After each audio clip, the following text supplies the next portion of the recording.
Today we're going to show you how to easily download a YouTube video. We're going to show you how to do it safely so you don't download any malware while you're doing it.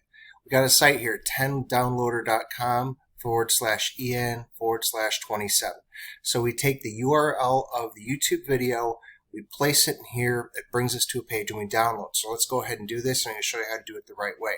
So we're going to go to a YouTube video here.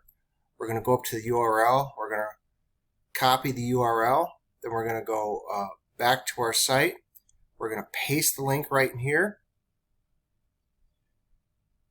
We can notice that Malwarebytes is showing that, be careful of this site. And we recognize that. We don't want to download anything, and we don't want to click on anything that we don't have to. But we can click on this right here, download. And you just save this video to wherever you want it. And it's that simple.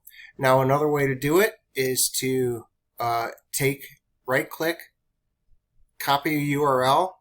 What we're going to do is open up a new extension. We're going to paste this, and under YouTube right here we're going to edit this URL. We're going to backspace over the U, and we're going to put 3 zeros. 1, 2, 3. Hit enter. And it brings us to the same website with the same video to download. Now you can download it. Simple and easy as that. If you like it, give me a thumbs up and subscribe. Thank you very much.